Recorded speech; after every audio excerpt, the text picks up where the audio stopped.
So that's big. Okay.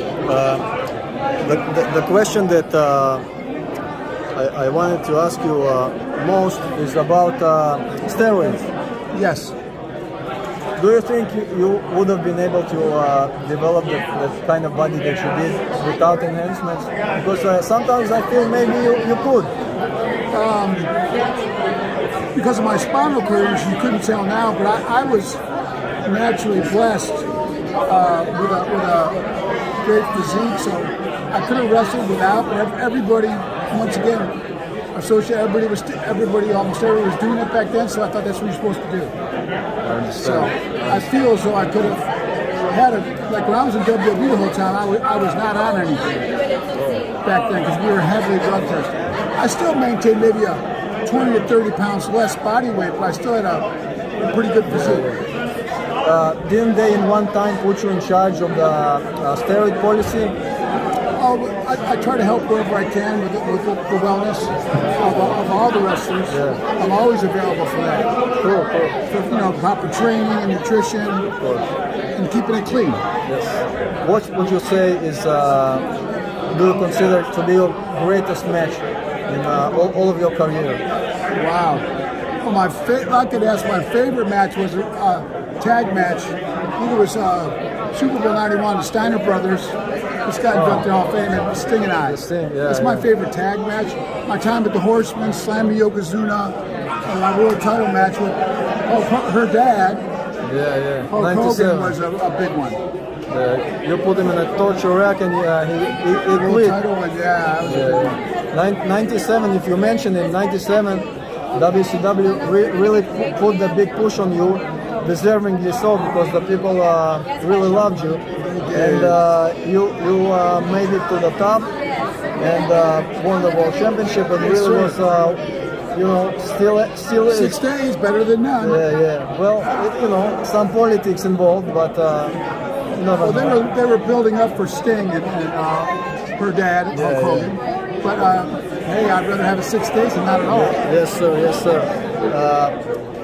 Then there's been like you sent in the book. There have been after that some low points in your life.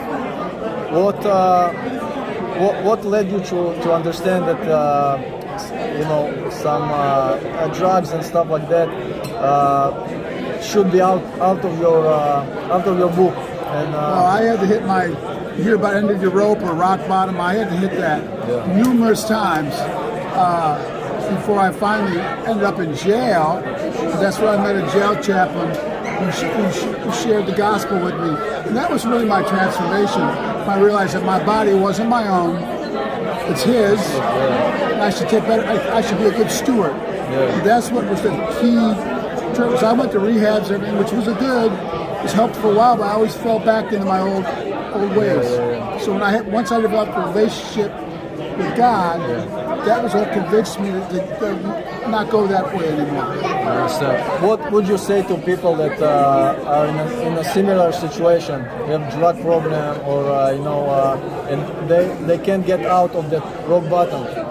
They stay there and they just can't get out. What do you suggest them to do? Well, the first thing is they have to be sick and tired of being sick and tired of where they're at.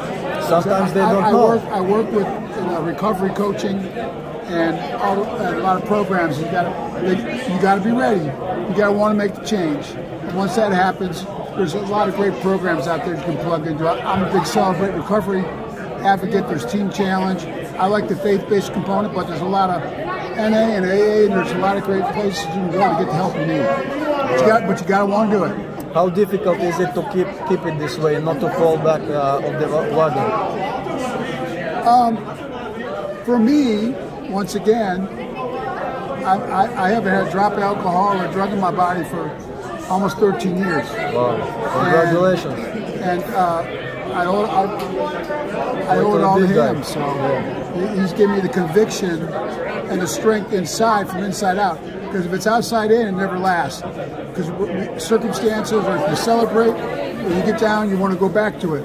But now that I have that inner strength through him on the inside, it makes me not want to ever go there again. Because I feel like I'd be letting him down not other people or me, but I'd be letting him down. I understand. It gives you the conviction to stay away from that stuff. Yeah, of course. When were you growing up? Who were your heroes in wrestling? Oh, wow. I didn't really watch a lot of wrestling when I was a kid. Okay. When I first got involved, her dad and Paul, Mr. Wonderful, Paul Orndorff. When I was playing football, I kind of really looked up to those guys because they were worked out and had the bodies and everything. So her dad and Mr. Wonderful were two of my heroes that I kind of looked up to. Who would you say right now are the guys that like you watch them and you see, wow, they have great bodies and you know? Oh man, there's some great guys. I think Orton's great. There's so many guys now. Look, stuff they do is phenomenal. And there's a lot of like Roman Reigns. My gosh, the list goes on and on. Brock Lesnar. So many great athletes. Cool. In closing, what would you like to say to your fans in Israel who have been following your career for 30 years? I want to let them know I appreciate them, I love them, and I become a fan myself, so I never really understood the depth of how we are like a family, but I appreciate y'all, I love y'all, and thank you all these years for all your support. All right. Thank you so much, Lex. Thank you.